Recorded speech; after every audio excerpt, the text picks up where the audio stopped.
本议程的主题叫做"与优秀游戏作品的一测之差"，讲者为 Elizabeth Miller。本议程将以英语进行。试玩与玩家测试是游戏开发上非常重要的一环，但很不幸地，在实际操作上时常难以尽善尽美。本议程将聚焦于独立开发者在规划或进行玩家测试时容易犯的错误，并且提出许多测试上应该注意的事项还有技巧。本议程的讲者 Elizabeth Miller 专攻玩家体验与行为研究，同时她也是 A Normal Lost Phone 及其精神续作 Another Lost Phone 等获奖作品的共同作者。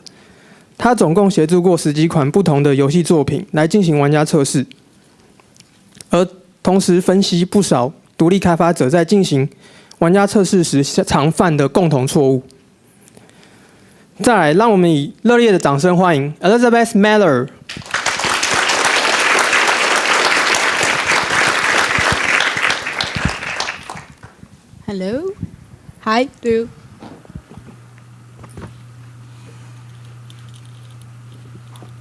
Hi. Do you hear me in the back? Yeah, great. So, welcome to my conference, just a playtest away from a great video game. So, who am I? I'm one of the co-creators of two games called A Normal Lost Phone and Another Lost Phone. So it's a game where you found a phone and you have to find out what happened to the owner of the phone by looking into the text messages, into the galleries, trying to find some passwords. So it's a mystery game. Just quick question, does anyone know about these games in the room or have played them? Okay, great. So I see that most of you don't know it, which is great because my talk is not about it. I just put these slides because I wanted to have some images, because in all the rest of my slides there's just literally not one image. So you have some nice things to look at, and then you're gonna look some other stuff. Actually, my slides are really ugly. It's more like subtitles. If you don't understand my accent, it's just to help you. But otherwise, you should not look at them. So, my conference is about a playtest. And what is a playtest? By playtest, I mean test aiming to challenge the usability of the game. Are players understanding they should open the door? Do they understand how to open the door? Why should they even open the door? Are the controls enjoyable to use? Or is the door too hard to open? Playtests can be done on-site or remotely. The individual organizing the test is called a coordinator. The people testing the game are called testers. In the context of playtest, testers are people who are outside the video game industry and who are supposed to represent the target audience. So it's not the same as QA testers. A playtest automatically implies that the game is tested by various testers, even though they don't have to come all to the same test session.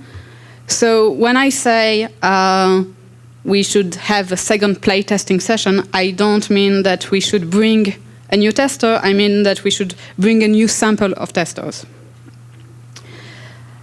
So these tests are really different from quality assurance tests, which are usually used to spot bugs. And they are done by professionals. This talk is aimed to present the most common mistakes done by game developers while organizing playtests. So I spotted all these mistakes by talking with a lot of indie devs, by running surveys, by being a mentor in incubator. So I hope it will help you. This talk is not a complete training course aiming to turn you into a qualified playtest organizer. I'm sorry, this is an introduction aimed for the people who wish to organize playtests and don't have the money to hire a qualified coordinator to organize them. So it won't teach you how to organize good playtests, just tell you how to avoid the most common mistakes that are really easy to avoid. I'm not here to give you strict rules that you can apply to any game automatically. Each game has its own specification, so I hope it will help you a little at least. So, first, timing issues. Game developers can sometimes be afraid to show the game. They convince themselves it is not ready to be tested, and they keep pushing back the playtesting phase, often giving up on all tests, organizing them too late, or organizing just one test. A video game is like a baby learning to walk. It can be scary to let go of his hand, because you are afraid that he might fall and hurt himself. Unfortunately, it's a painful step that needs to be taken in order to make progress. A game in development is never perfect, and it's hard to take feedback on things that are unfinished. Yet criticism is useful and necessary to create a game with the best quality possible. If playtests are done too late, you take the risk of discovering that the game mechanic is not working too late, and it can be too costly or even impossible to do any modification. Organizing playtests early saves production time because it allows you to rapidly figure out what is working and what is not. That's why you need to be inventive during the creation of playtest protocols so that you can test your idea even before it's implemented. For example, why not prototype the game UI on paper? This way you print it on a sheet and you ask a tester, for example, which area of your UI is interactive, what information do they think is given by the UI. This method allows you to test your user interface even before it has been coded. After each interaction, it is necessary to organize a new playtest to understand the impact of the modification. A great idea to solve a problem might actually not solve it, or even worse, could create a new problem which you haven't thought of. Ideally, a playtest should be done after each modification, because the more modification you add from one test to another, the more difficult it is to figure out what triggered the change in the tester's behavior. You must continue doing playtests until the best solution is found. But of course, in practice, it's very hard to do so many tests. But you should still do as many playtests as you can within the limits of your studio capacities. What matters is to never do just one test. And the best solution in order to do that is to plan your production with time dedicated to playtests all along. Game developers are also sometimes so convinced that they must organize as many playtests as possible that they plan too many, and especially too close to one another. They organize a second test right after the first one on a mechanic that hasn't been changed, on the same target testers, with the same testing protocol. The problem is that other than two tests aimed to test two different aspects of the game, there is no point of doing a second test with a new group of testers on a game mechanic that hasn't been modified since the last test. The information gathered is not going to bring you anything new, and it would be a waste of time and energy to organize a second test. Moreover, it is not recommended to use the same testers for different playtests, so this means that if you do too many playtests, you would waste human resources because you won't be able to use these testers again. If you have already organized the recruitment of your testers, you have booked a room, and you realize the day before that because of some development delays, you are not going to be able to test the changes initially planned after the first test, two options are presenting themselves to you. You should either cancel the test and apologize to all the testers, or you could change the test protocol in order to test another game mechanic. The only case in which it's interesting to have two tests close one to each other is if your first test had a major issue, for example, no one showed up, or if you want to test your game with a completely different target. So that was all the issues, first issues. Now we are going to talk about issues linked to the preparation of the test. So, first mistake, not including the dev team in the organizing the test. Sometimes the playtest coordinator organizes the entire playtest without discussing the method in detail with the team. So the other member of the team, they know there's going to be a playtest, they know they know when it's going to be, but they didn't have the opportunity to discuss precisely how and why. A team which is not involved in the testing protocol can bring two damaging consequences. First, the teams haven't had the opportunity to show their question and needs, so the test of one game mechanism can be missed even through the team needed feedback on this particular point. Also, the team being not really aware of how the test happened, they can tend to ignore the result of the test. They will be reluctant to read the test report, and if the results show something really unexpected and that implies lots of additional work to be fixed, they will tend to blame the testing protocol, arguing it was not well adjusted or that the recruiting of the testers was aimed on the wrong people. In order to involve the teams in the organization of the test, it is important to ask each member if they have any question on a particular aspect of the game. An artist might want to be reassured on the color chosen for the monster. A developer will ask if this monster is not running too fast. All of these questions are useful to create a good testing protocol, which will need to be presented to the team before the test. Sorry.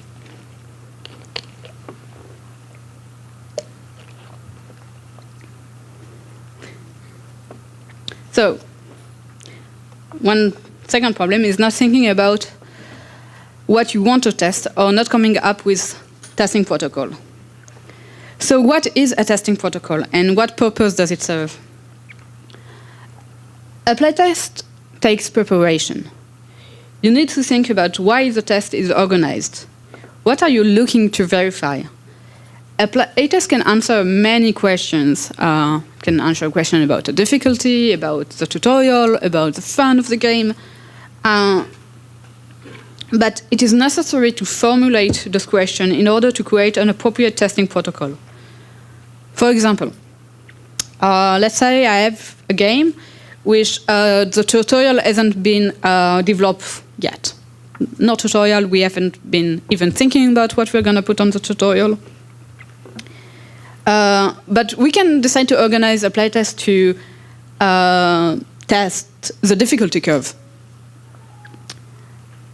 But in order to do that, it means that in our test protocol, we have to plan a moment where we're going to give explanations to the testers. And we have to write down this explanation in order to be sure that we give the same exact explanation to every tester. Let's say we have this same game without a tutorial, but we don't want to test the difficulty curve, we want to test something else. We want to check if the game is intuitive. We want to check what are we going to need to explain in the tutorial. So in this case, we are going to make the testers calm, and we are not going to explain them anything, and we are going to check what do they understand by themselves and what needs explanation. In this case, we have to write in the protocol that we are not explaining them anything, but we also have to decide when we are going to finally give them the explanation and see how it works. So a testing protocol is a pretty heavy and complex document, which should at least contain the following information. When is the test happening? On which version? On which target? What is the test goal? What is the specific process of the test? What is going to happen during the whole test, from the preparation of the room before the tester arrival to the tidying of the room after they leave?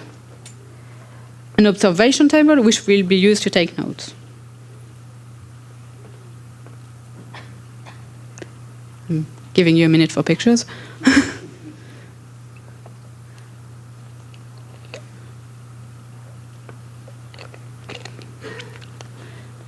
The last one might intrigue you. the observation table, because you might not know what it is, but don't worry, I'm going to explain it later.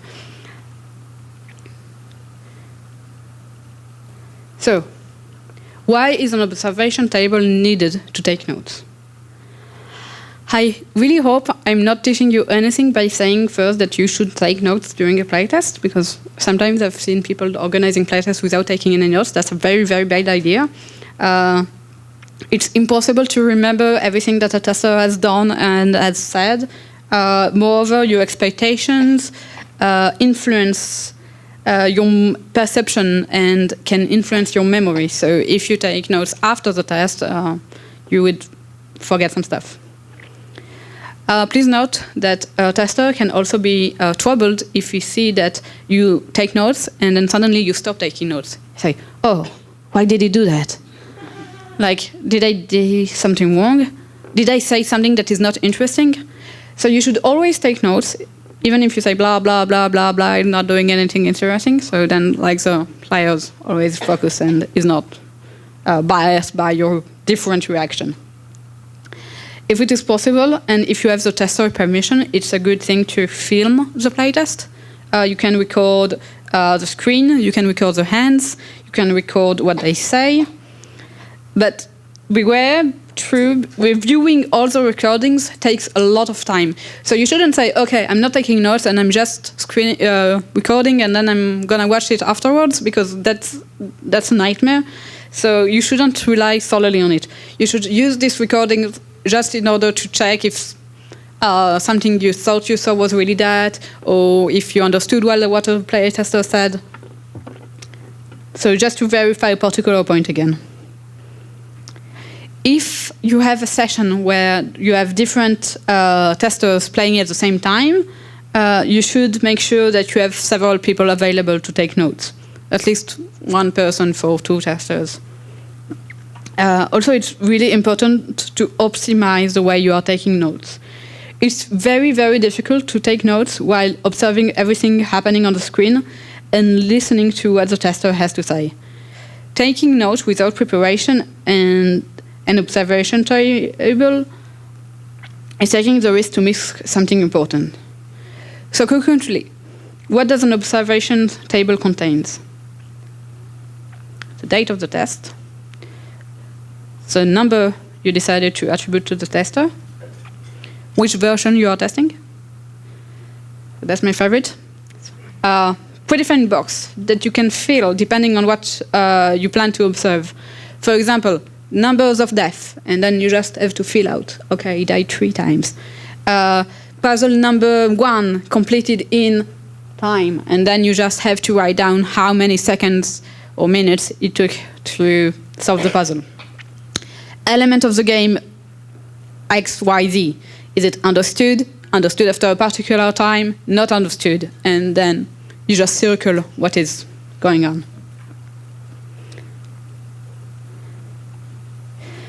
And also on each sheet, you should have some room in order to take unexpected notes. So if your observation table is on a few sheets, take some time on each sheet.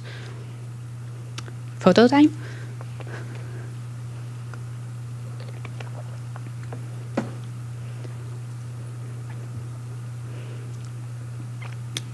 The observation table can be tedious to prepare because you need to think about what you wish to observe beforehand. But it allows you to take notes way more efficiently and make the analysis later of the results way easier. I would advise to test your observation table. So what would that mean? It would mean that you ask for someone to come play the game, and you use your observation table to test not the game, but to test your observation table. So you don't have to take a tester that's in the target of the game, just like someone random who has some time, a friend usually. Testing your observation tables allows you to realize if you've forgotten an important element, or if it's actually impossible to take notes alone about all the elements you wish to observe, making it necessary either to ask the help of a second observer, or else to remove elements from the observation table. If you have time, which usually you don't, but if you have to. It's also advised to do a first test before even creating the observation table. This will allow you to figure out which elements would be interesting to have in this observation table. So now, it's my favorite part. Issues linked to recruiting testers. So the biggest playtest mistakes are often linked to the question, who will be testing the game? You should avoid doing a playtest on too small of a sample, on your friends and family and other developers. I know you've done that. On your fan page, and at an exhibition, a game show. So, when I talk about a too small sample, what I mean is less than 5 people. We tend to say that if a problem occurs among 5 testers that match your target, it means that something is wrong and you should correct it. Beware of, however, you must check that the 5 individuals recruited correspond exactly to the target of the game. You must also check that these profiles, while being within the targeted group, are diversified. For example, if I say that my target is people from age 15 to 30, and who are racing games fan, I should avoid that all my 5 testers are 5 men who are exactly 19 years old, all studying for the same degree, fans of the same racing games, and having the same player habits, and actually also know each other, are all friends of each other. About the friends and family and other devs. So asking friends or family of the developers presents different issues. First, they most likely already have heard about your game, and they may have some knowledge or specific expectation of the content of the game. Moreover, being close to the developers, they can be afraid of hurting their feelings and avoid being completely honest in their feedback. Also, being confident about the developer's skills to make a good game make them miss some particular feedback, thinking the issues are obvious and will be corrected because, you know, they love you and you think you're awesome. So they're not gonna tell you this. Of course, you saw that. Finally, also your friends and family might not be at all within the target of the game. Asking other video game developers to try the game is really tempting because, you know, lots of them, we all know some, and they're always eager to play. But you really need to be careful about that, except if your target is other game developers. Because game developers, they have a tendency to understand way more easily how games are made, and they know what the game is willing them to do. They see all the signs, they see all the feedback, they see all the particles that no one saw, and they are more receptive, and they don't necessarily realize that the game mechanic is difficult to apprehend for someone else. About your fan base. Sometimes game developers look within their community to recruit new testers, for example, using their Facebook page. I've seen that a lot. The people who follow a game development studio on social media, they're usually fans, I hope so. It can be tempting to ask them to participate to playtests because usually they're really eager to help. The problem is that usually they have numerous expectations about the game and also already have an extensive knowledge of the game if, for example, you share the many screenshots regularly. The results of the playtest will then be very biased because those fans admire game developers and want to be friends with them. We are talking here about a social desirability bias.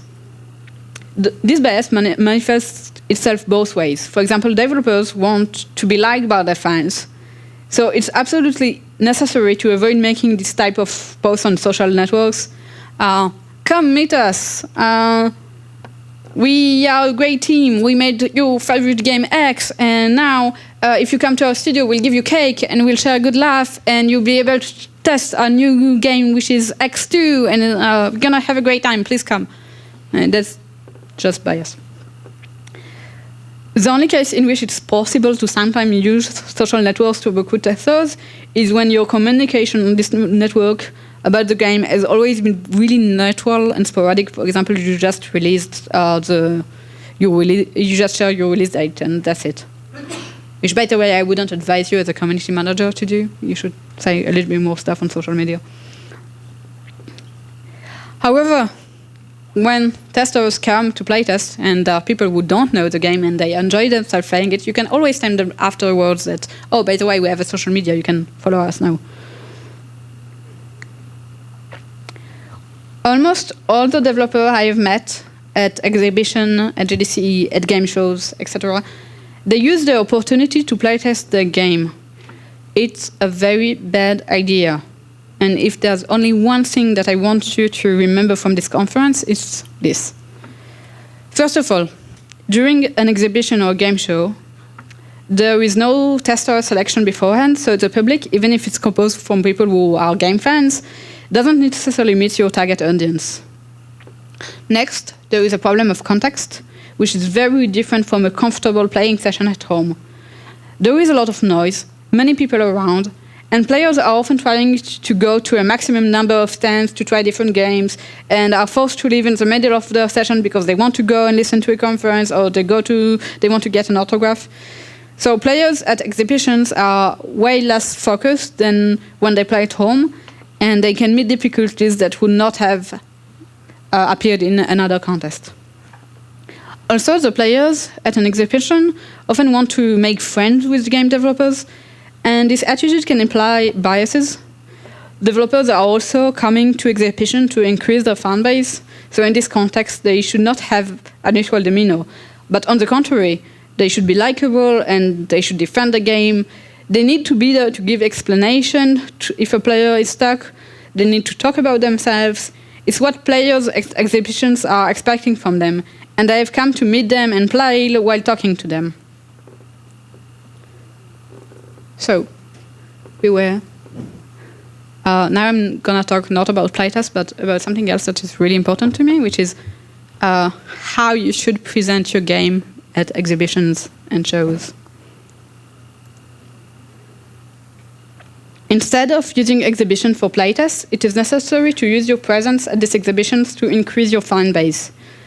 The playtest will always be too biased anyway, so instead you should maximize your marketing impact and make the most of the cost of the exhibition. In this setting, it can be interesting to create a special version of the game just for the exhibition adapted to this particular context. So this version should have an automatic reboot function after a certain time of absence of input, so that the game reboots between players even if nobody from the team is around at this time. That makes you able to have restroom breaks. This version should also having a reboot input easy to access without confirmation on a key rarely used, like for example F8, so that you can quickly reboot the game between players if many are waiting in line to play your game. It should also contain quick and simple explanation on how to play to avoid damaging your voice, like I am right now, saying the same things over and over again each time a new player comes. Quick reminder to drink.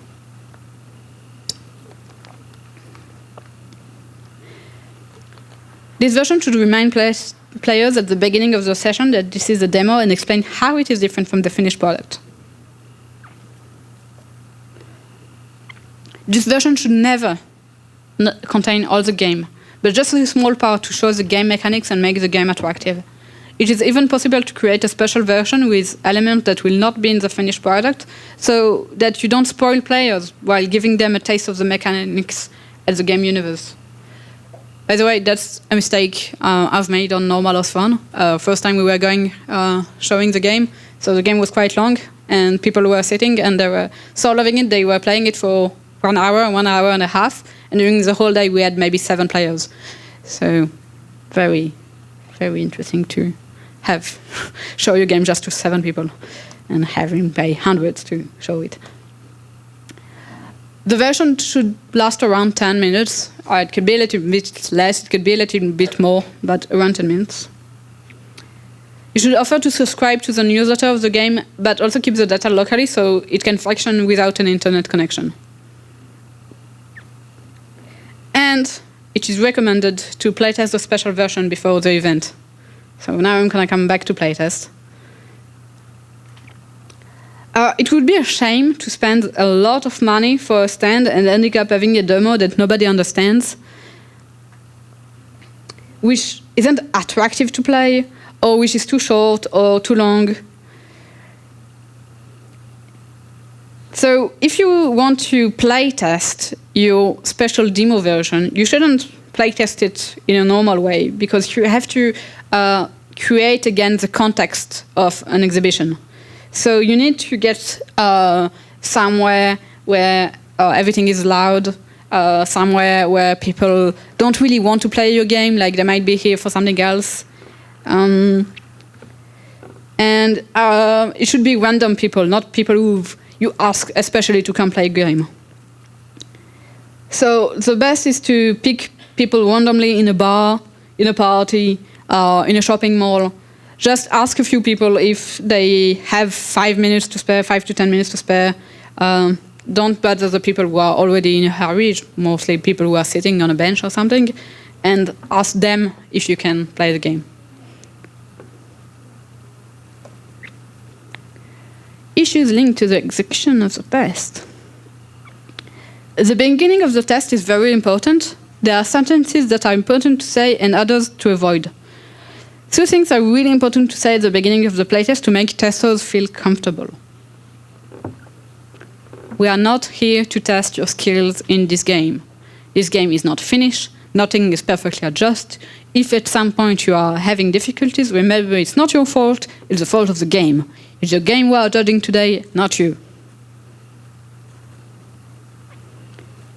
I did not develop the game myself, so don't be afraid to hurt my feelings by saying what's wrong with the game. Don't try to please me. Just be sincere in your feedback and know that they will be transmitted in an anonymous way to the development team. You should say that even if it's a lie.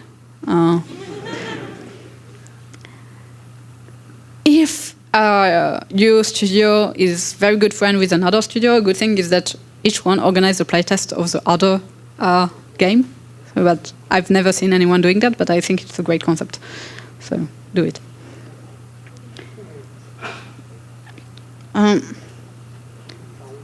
Sometimes, at the beginning of the test, the coordinator can be tempted to ask a question to know more about the tester, either to know more for test reasons or maybe to know more in order to chat with them.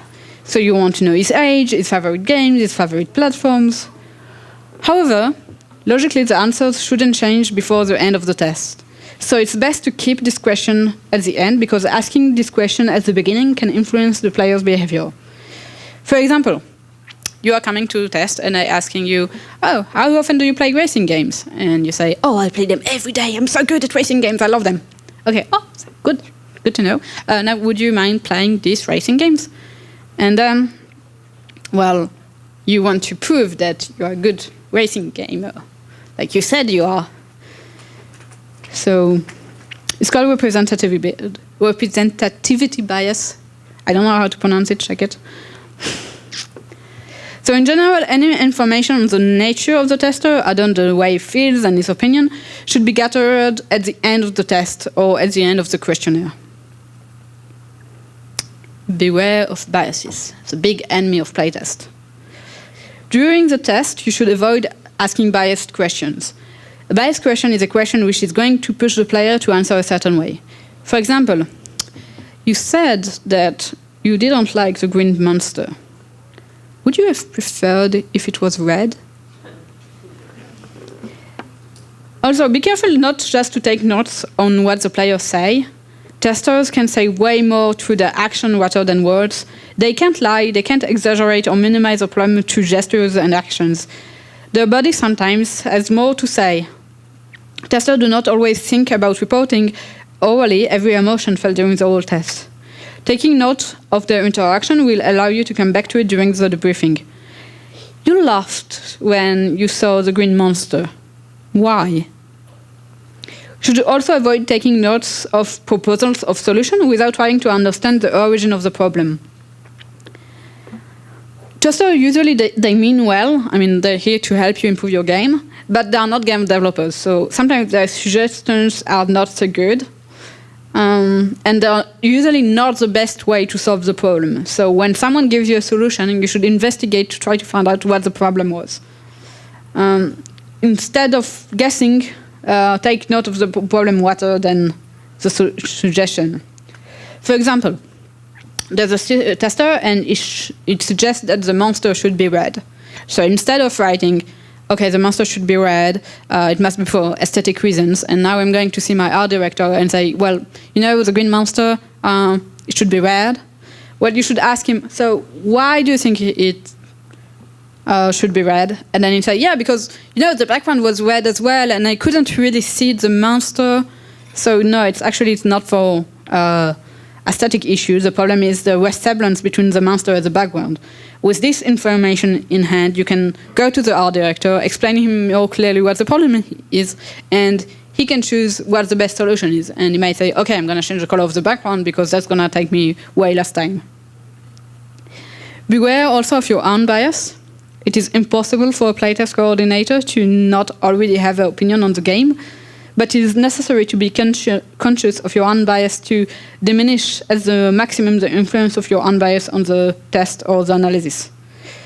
For example, if I'm convinced that a monster is too hard to beat because I think the level designer is stupid and has done a really bad work, when I see that a tester has trouble killing this monster, I'm going to say, yeah, it's a problem of level design, and I will be tempted to come to the conclusion that I was right. It is absolutely necessary to analyze why the problem is happening with the tester.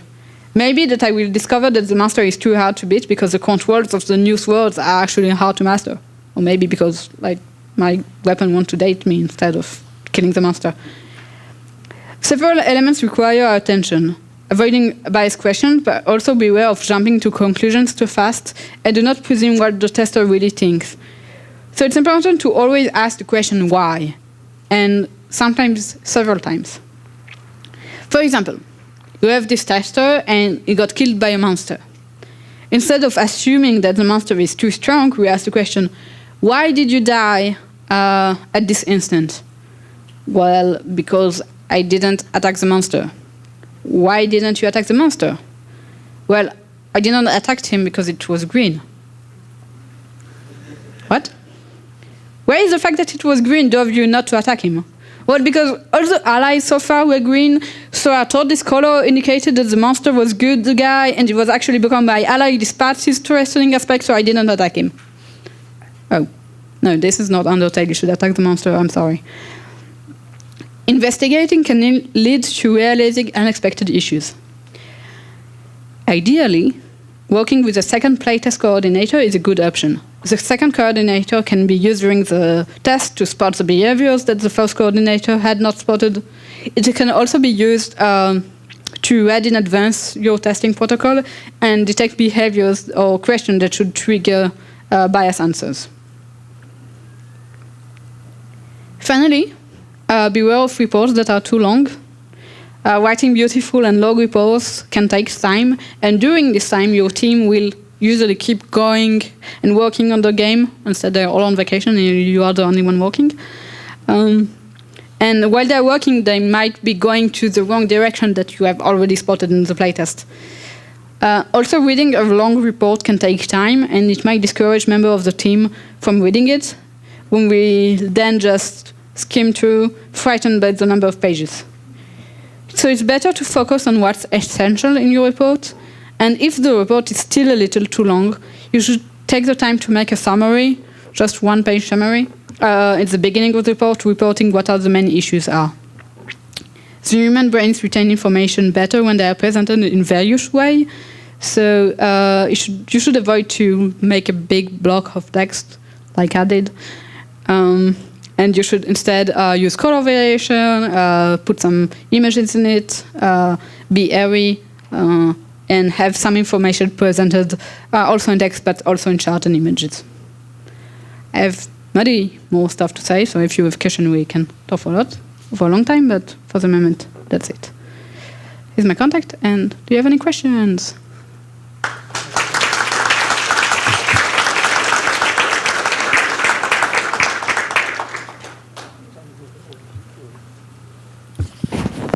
有问题的那个观众就可以举手。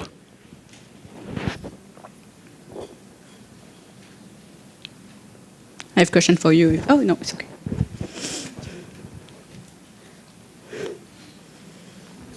Hi, great talk. In your ideal scenario for your next game, how actually often do you think you would be playtesting? I would not say that depends of how long the production is. For example, if you have a 10 years production, you might not need to test every week. So yeah, if you have a few months production, maybe it's interesting to playtest every 2 weeks. If it's much longer, maybe once a month, so a few times a year. It really depends also on how you are progressing. If you're doing a game that is really hard to put a new mechanic on it, so it means that you shouldn't plan to playtest until this mechanic is prepared to be tested, or at least you have something that is prepared to be tested. So there's not one right answer to it, I'm sorry. Yeah, I just meant like you guys specifically, like to make you happy. As I say, depending on the game itself. Nothing would make me more happy than a lot of playtests, but if the game is not evolving, so no more playtest, you know. Thanks. And one follow-up. How early would you feel comfortable playtesting in a sort of more experimental game that you haven't really, solved the major problems? Like, so your early prototyping phase, how soon would you start playtesting, do you think? Well, one thing you can do with early prototype is always doing focus group, which is not testing the prototype, but showing an image, showing a concept, and make the group discuss about the concept and already have some ideas about what you should do and what you should ignore. So it's never too early, even if you don't have anything to show. But as always, you should also be careful about the information you collect.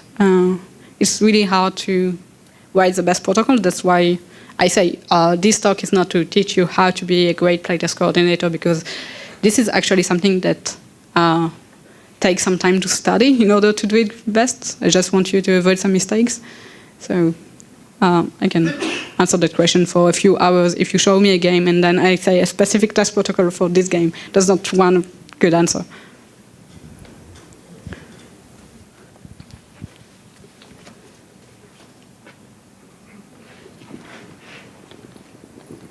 Hey, so you mentioned that playtesting and QA are very different things. Yes. Does any of what you just talked about apply to QA as well? Do you see any overlap between the two?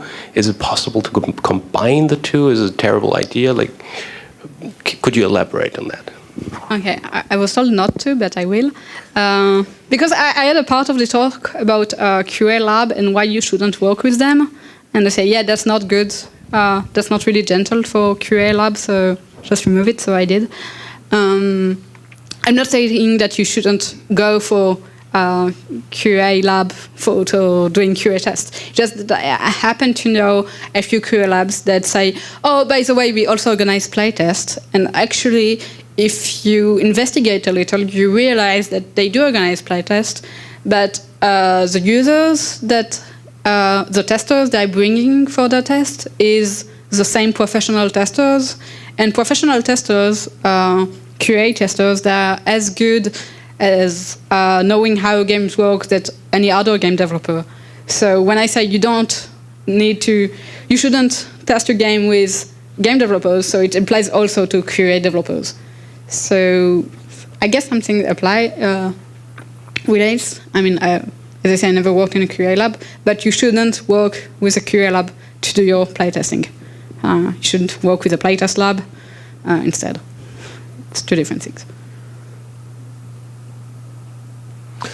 Hello.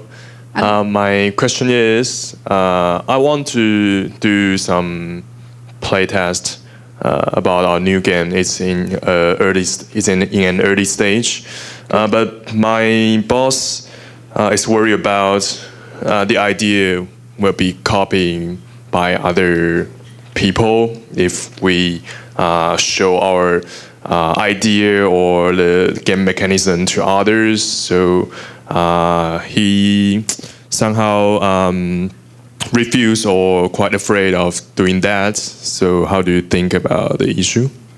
Okay. Well, first of all, you should tell him that when you want to organize playtests, it's not with game developers, so it's more unlikely that someone, I don't know, who is a chef will then decide to make a game based on your idea.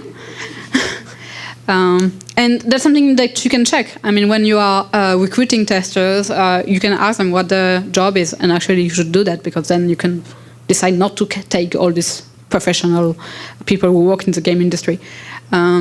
So that's one thing. And the second thing is, it's not related to playtest, but in general, I think that an idea is not something very unique. I mean, when we did a normal fun and another fun, there were about 3 other studios in the world having the same ideas and doing their own game on the same topic, and we didn't talk with each other or consult with each other. We just all thought at the same time that making a game in a phone is a good idea.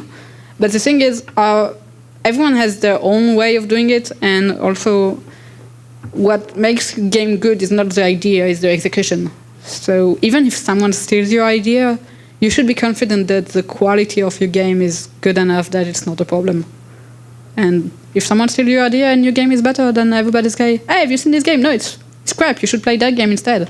So it can actually be a little bit publicity for you. Yeah, sorry. Further question. Is it a good idea, our game is still in an early stage, but we doing like an open beta to let many people try our game, even though we don't know their background, or they are just some online volunteers? Is it a good idea? I really like open testing. It's not something I've ever done. I just watch other studios doing it and I say, oh, that's great, I should do the same.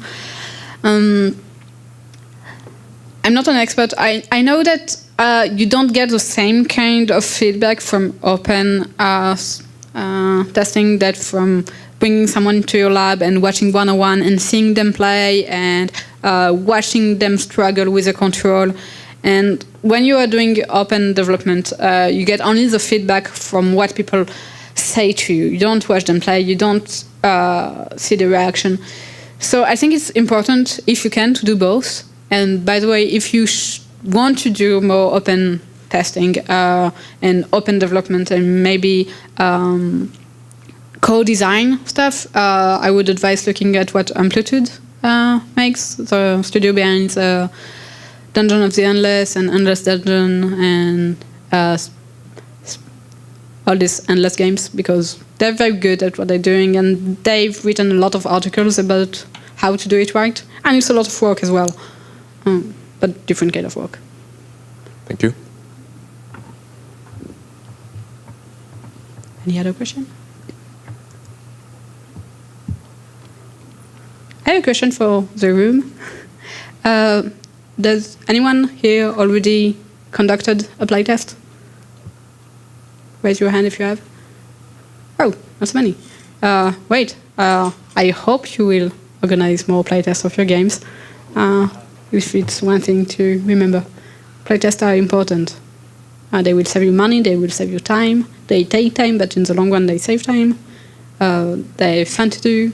You have great feedback from people, and it's always nice to have feedback. It's good for your mood, because you see people playing your game and you're not alone, and you shouldn't do a game during 2 or 4 years without any feedback, even if for some people apparently it works. Thank you.